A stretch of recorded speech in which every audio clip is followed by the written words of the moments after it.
kita masuk pada negara kita, saya melihat saudara bagaimana murninya sifat ataupun kendati keprihatinan Yang Amat Berhormat Datuk Seri Anwar Ibrahim yang menyantuni tentang cadangan kepada Duli Yang Maha Mulia Sultan Johor. Titah cadangan Sultan Johor, Sultan Ibrahim Iskandar berkenaan Suruhanjaya Pencegahan Rasuah Malaysia SPRM dan Petronas melaporkan terus kepada Yang Tuan Agong boleh dibincangkan. Demikian kata Yang Amat Berhormat Perdana Menteri. Jadi artinya saudara, bukanlah apa ni Datuk Seri Anwar Ibrahim nak tolak. Saudara, dia kata kita boleh berunding.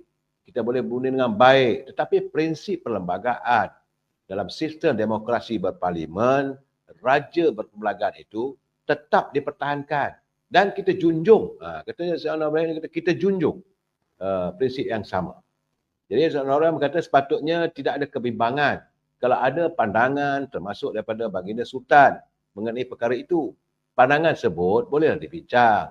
Tapi dia kata ia tidak akan mempengaruhi asas dan prinsip negara kita mengenai parlimen berperlembagaan. Sebagaimana kita tahu dalam seminggu yang lalu, Baginda Sultan dilaporkan mencadangkan supaya SPRM, Suruhanjaya Pencegahan Rasuah, melaporkan terus kepada Duli Yang Mulia Tuan Agong. Baginda juga mencadangkan supaya Petronas, bagaimana pengendalian Petronas, kewangan Petronas juga dilaporkan terus ke Istana Negara. Itu keadaan saudara. Jadi memanglah saudara, kenyataan bila dilontarkan oleh Duli Yang Maha Mulia Sultan Johor berhubung dengan SPRM dan Petronas ini, mulalah ada sanggahan. Orang yang menyanggah tak lain tak bukan saudara, mantan Perdana Menteri yang lalu, Dr. Mahathir. Jadi saya melihat begitu, saya senyum saudara. Bila dia mengatakan bahawa kenyataan Sultan Johor baru ini yang mahu SPRM dan Petronas melapor kepadanya secara langsung serta beberapa perancangan lain apabila menjadi Tuan Agong tidak boleh diambil ringan. Dia katanya siapa yang semasa menjadi Perdana Menteri yang mencetuskan kerasi kehakiman.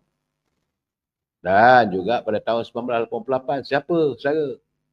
Jadi sebab itu memang kita tahu bahawa kerasi perlembagaan tercetus apabila kesan daripada tindakan Dr. Mahathir waktu beliau menjadi Perdana Menteri.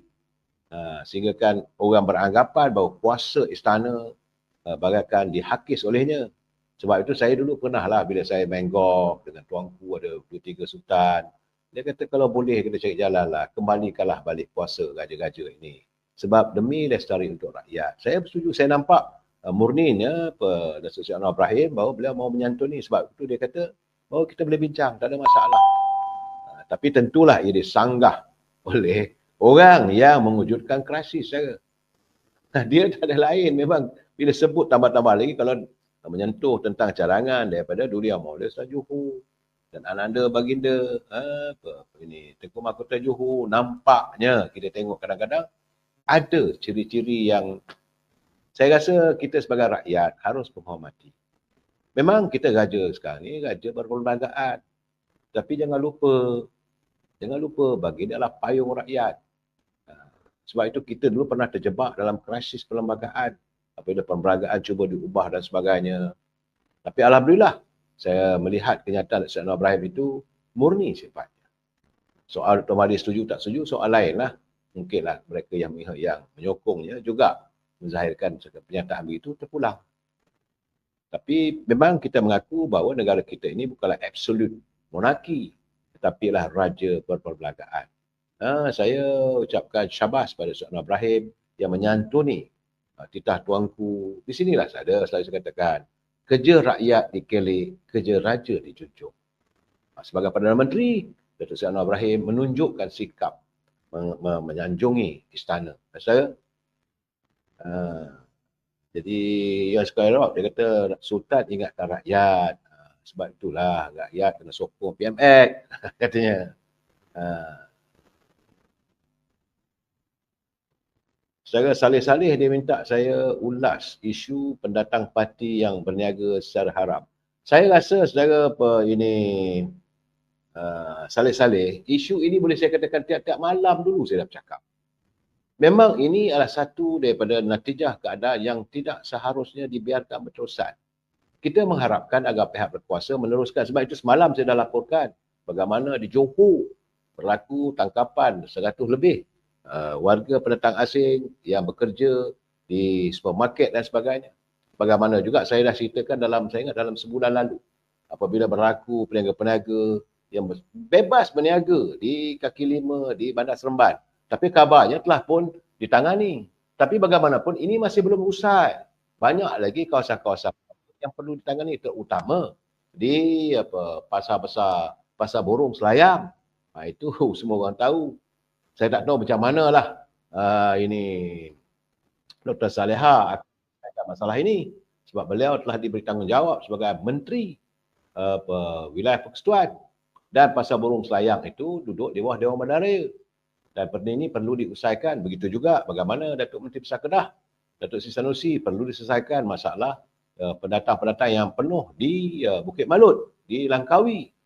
Banyak misalnya ni. Jadi saudara Saleh, memang saya rasa mereka datang ke negara ini kadang-kadang secara haram dan berniaga pun secara haram. Dan mereka tidak mempunyai permit, mereka tidak mempunyai tempat. Mana boleh orang datang dengan kita ni berniaga kalau mereka datang sebagai pekerja. Bekerja dekat restoran, kerjalah di restoran. Bukan kita halang. Kalau mereka datang sebagai kerja di ladang-ladang, bekerjalah di ladang. Kalau mereka datang sebagai buruh kontrak, buatlah kerja, kita tak marah pun. Tetapi yang kita rasa tersinggung, kita rasa terkesan, warga tempatan, macam Saudara Saleh, benar. Apabila mereka dengan lagaknya berniaga, macam di Sungai Buloh lah.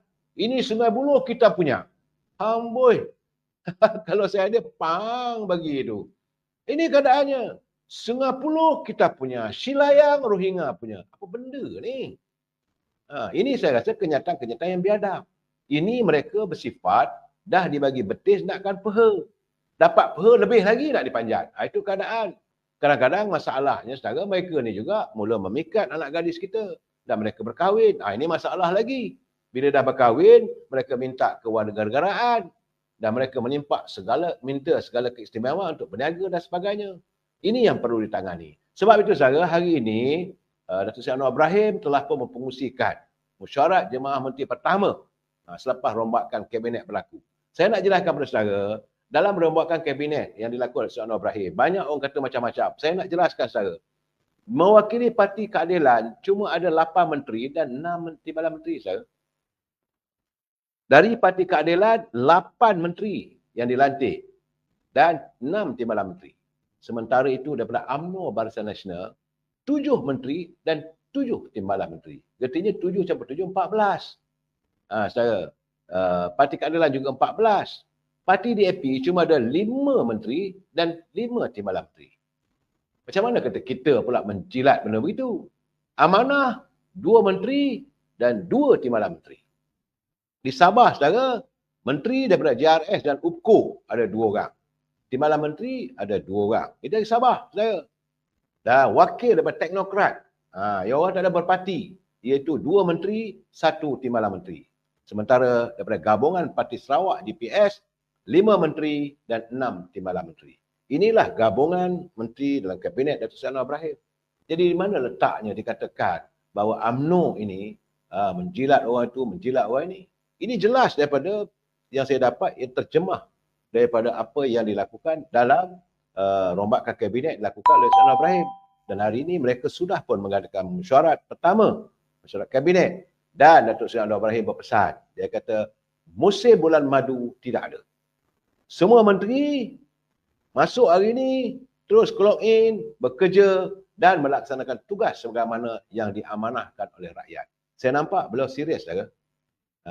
Jadi sebab itu saya bersetuju dengan pandangan Yang Amat Berhormat Timbalan Perdana Menteri Datuk Seri Zahid Hamidi.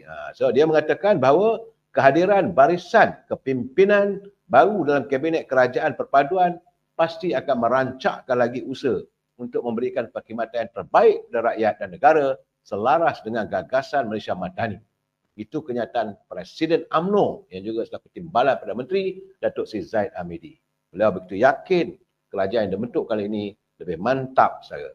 Dan beliau mengharapkan keikhlasan pada setiap mereka yang dilantik sebagai menteri. Saya nak bagi tahu, saudara, menteri ini, degree mereka sebagai menteri, tak kisahlah kau pegang menteri apa pun, tapi anda adalah menteri. Dan anda akan membuat sebahagian daripada keputusan dalam kabinet. Ini masalah kadang-kadang orang dilantik Menteri Kesihatan. Tukar Menteri Kesihatan pada Menteri Wilayah. Oh, turun pangkat. Bukan, saya. Tidak.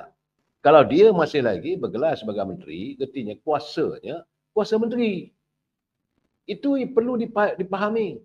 Kementerian mana pun, macam orang bertanya pada saya, kenapa Datuk Jogani, Datuk Johari Gani dilantik sebagai Menteri Komoditi dan dia sepatutnya dilantik sebagai Menteri Kewangan dulu. Saya kata sama saja, saudara. Sama, jawatannya adalah sebagai menteri. Cuma portfolio saja. Tapi setiap keputusan yang dia ambil dalam mesyuarat mingguan, semua menteri ada. Mereka akan membuat keputusan secara sebulat suara. Ini keadaannya, saudara. Saya haraplah kita faham benda ini, janganlah kita terperangkap dengan apa yang dinyatakan. Saudara, saya begitu bagaimana Dr. Zahid Hamidi beliau begitu optimis pasukan dalam kabinet berkenaan akan bekerja secara berpasukan dalam menerajui kementerian masing-masing bagi memperkasakan ekonomi dan meningkatkan kemakmuran serta kesejahteraan buat seluruh rakyat. Itu matlamatnya, saya.